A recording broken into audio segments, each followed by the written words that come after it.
तो कवि ने बताया कि सब कुछ काला ही काला है, सब कुछ काला दिखाई देता है। अब आगे कहता है वो, इस काले संकट सागर पर मरने की मदमाती, कि ये जो काला संकट का सागर है, मतलब ये समय जो है बिल्कुल काला है। और किसके समान ये समय? सागर के समान। अर्थात इसमें हम ऐसे फंस चुके हैं जिसमें कोई रास्ता दिखाई नहीं देता। अगर कोई सागर में कोई नाविक फंस जाए तो उसको अपने मतलब बहुत दिनों तक उसको कोई किनारा दिखाई नहीं देता है। तो ऐसे ही ये संकट का सागर है। जैसे सागर पानी से भरा होता है, ये समय किससे भरा हुआ? संकट से भरा हुआ है। और कैसे संकट से? काले संकट से, मतलब बुरे संकट से, बहुत भयंकर बुरे संकट से। तो इस काले संकट सागर पर कि इस इतने बुरे समय के अंदर मरने की मदमाती, कि हमारे तो मन में आती हम मर जाएं, इससे बढ़िया मद आती मन में आती कि हम मर जाएं, क्योंकि जीकर क्या फायदा ऐसे में। कोकिल बोलो तो कोयल बता तो, अपने चमकीले गीतों को क्यों कर हो तैराती। कोकिल बोलो तो, कि तू अपने चमकीले गीतों को क्यों तैरा रही है इस वातावरण के अंदर। कोयल बोल तो, कि तू रात को गीत गाने क्यों आ गई। क्या तू हमारे जख्मों पर नमक छिड़कने आई है, कि हमारे तो इतने बुरे समय में देख करके मरने के मन कर रहा है और तू आया बैठ करके चमकीले गीत गा रही है। तो इस तरह देखिए कवि को ईर्ष्या हो गई, किससे?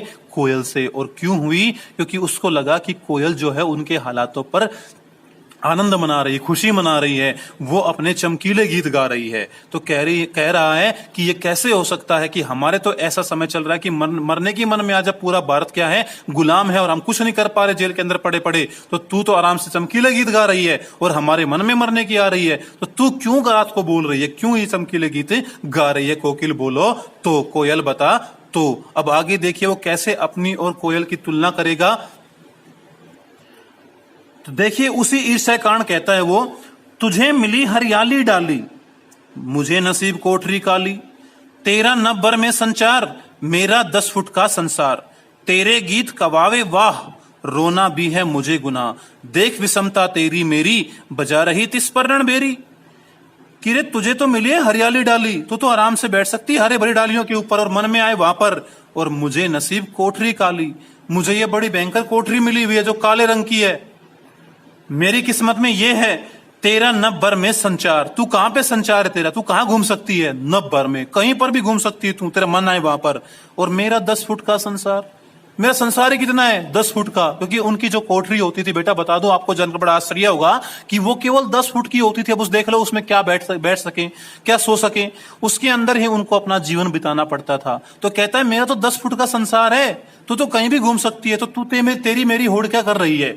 तो तेरा नभ भर में संचार, तू नभ में जहां चाहे, आकाश में जहां चाहे वहां घूम सकती है, लेकिन मेरा तो केवल 10 फुट का ही संसार है। और तेरे गीत कवावे वाह, कि अगर तू गाती है तो लोग बड़ाई करते हैं कि वाह बहुत बढ़िया, कितनी मीठी आवाज है। और यहां रोना भी है मुझे गुनाह, कि अगर मैं रोता भी हूं तो वो क्या है मेरे लिए? एक गुनाह के समान है, वो भी एक पाप है। क्यों? रात को हम क्या करते हैं, काम करके आते हैं, शरीर दुखता है तो हम रोने लग जाते हैं। रोते हैं तो आकर के चौकीदार जमा के देता है 2 चपेट, कहता है रोता है, न खुद सोता है न सोने देता है। और हमारा तो रोना भी क्या है? अपने आप में एक गुनाह है। देख विषमता तेरी मेरी, तो देख जरा तेरे मेरे बीच में कितनी विषमताएं हैं, कितना अंतर है, कितना मतलब अपने में भेद है।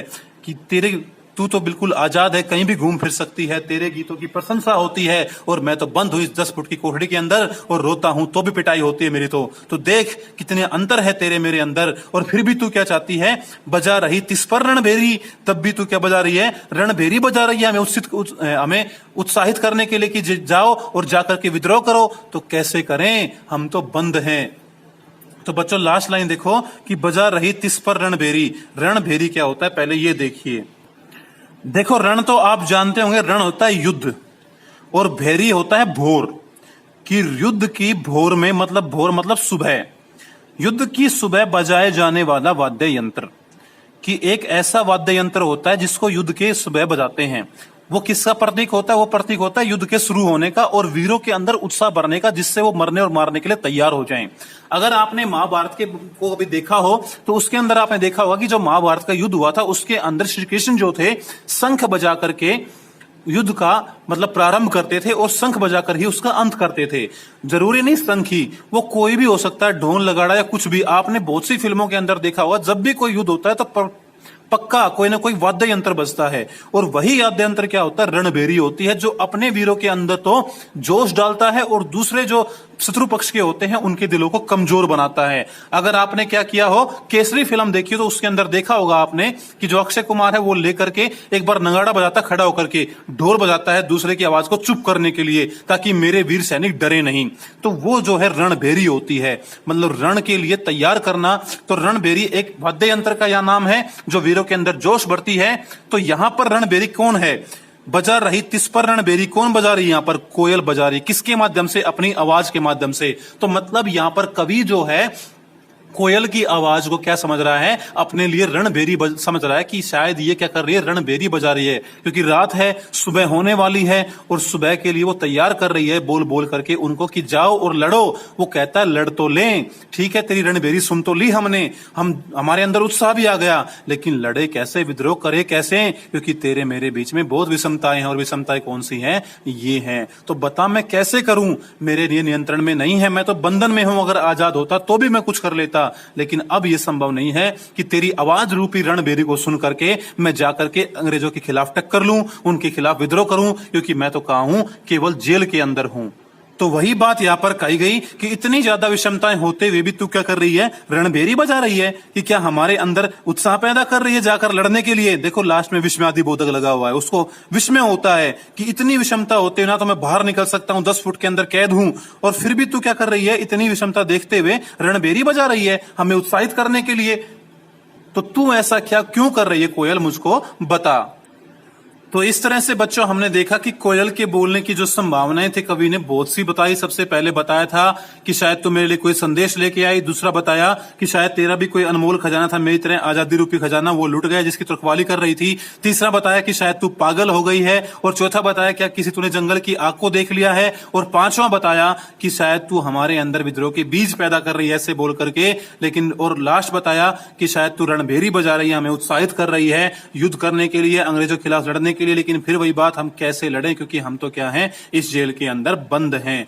मैं कुछ नहीं कर सकता। हाँ मैं कर सकता हूं, तो केवल एक काम कर सकता हूं, क्या? इस जेल के अंदर रह करके एक हुंकार भर सकता हूं, इस हुंकृति पर एक हुंकार भर सकता हूं जोरदार। किसके खिलाफ? अंग्रेजों के खिलाफ। मैंने पहले बताया हुंकार क्या होता है। हुंकार होता है जोर की आवाज। कई बार देखा होगा हम भी दूसरे को देख के करते हैं, जब कोई हमसे कहता है, कोई हमको डराता है, कुछ करते तो हम करते हैं मतलब हमारे अंदर से आवाज आती है कि हाँ तू ऐसा कर देगा। तो वो हुंकृति पर, कि मैं अपनी एक हुंकार पर, अपनी कृति से, अपनी रचना से। देखिए मैंने पहले बताया आपको कि ये जो कविता थी वो माखन लाल चतुर्वेदी ने जेल के अंदर ही लिखी थी। तो कहता है मैं केवल इतना ही कर सकता हूं कि मैं अपनी रचना कर सकता हूं, एक कृति लिख सकता हूं जिससे लोग पढ़ करके अपनी आजादी के लिए प्रेरित हों। इससे ज्यादा मैं कुछ नहीं कर सकता, क्योंकि मैं बंधन में हूं। हाँ जो मेरा फर्ज बनता है वो मैं कर रहा हूं। क्या? एक कृति की रचना कर रहा हूं। मैंने एक पोएम लिखी कैदी और कोकिला, ताकि लोग इसको पढ़ें और जाने हमारे बारे में और खिलाफ खड़े हों वो अंग्रेजों के। तो अपनी कृति से और कहो क्या कर दूं, कि बता मैं अपनी रचना से और क्या कर सकता हूं। कोयल बोलो तो कोयल बता, तो कि मेरे वश में बस इतना ही है कि मैं जेल के अंदर रह करके बस एक रचना कर सकता हूं, और मैं कर रहा हूं और मैंने कर दी, और इससे बढ़कर मैं कुछ नहीं कर सकता। तो हे कोयल बता मैं क्या करूं। क्या मैं ये करूं? मोहन के व्रत पर, मोहन की प्रतिज्ञा को पूरा करने के लिए। मोहन कौन है यहाँ पर? आप जानते होंगे। मोहन मतलब मोहनदास करमचंद गांधी, ये गांधी जी का पूरा नाम था। तो मोहन के व्रत पर, तो गांधी जी ने एक व्रत ले रखा है। व्रत क्या होता है? प्रतिज्ञा। किस चीज की प्रतिज्ञा? देश को आजाद करवाने की प्रतिज्ञा। कि गांधी ने जो प्रतिज्ञा ले रखी है उस पर प्राणों का आसव किस में भर दूं, प्राणों का रस किस में भर दूं। कोकिल बोलो तो कोयल बता, तो कि क्या मैं ये करूं कि मैं अपने प्राणों का रस किसी और में भर दूं। किसकी प्रतिज्ञा पूरी करने के लिए? मोहन की व्रत को पूरा करने के लिए। कोयल बता तो मैं ये कैसे करूं, मैं ऐसा आया हूं, मैं लाचार हूं, मैं ये नहीं कर सकता। कहने का तात्पर्य क्या है वो समझे बच्चों, कि यहाँ पर देखो कितना बड़ा जज्बा है उनके अंदर। यहाँ पर कवि क्या सोचता है कि मैं निठल्ला हो गया, बेकार हो गया, मैं देश के कोई काम नहीं आऊंगा, अब अंदर पड़ा हुआ हूं। तो अब वो चाहता है कि जो मोहनदास ने प्रतिज्ञा ली है, जो गांधी ने प्रतिज्ञा ली है देश को आजाद करवाने की, मैं उसमें भाग नहीं ले सकता। तो इस जेल के अंदर मेरी मृत्यु हो जाए, मैं मर जाऊं, और मेरे जो प्राणों का आसव है, जो रस है, मेरे प्राणों का जो रस मतलब मेरी आत्मा है। प्राणों का रस क्या होता है? आत्मा। वो जाकर के बाहर किसी इंसान के अंदर डल जाए, और वो इंसान जाकर के देश की आजादी में भाग ले, और इस तरह से मैं किसी भी प्रकार से अपने देश की आजादी में हिस्सा लेना चाहता हूं। तो देखिए कितने मन की भावनाएं हैं।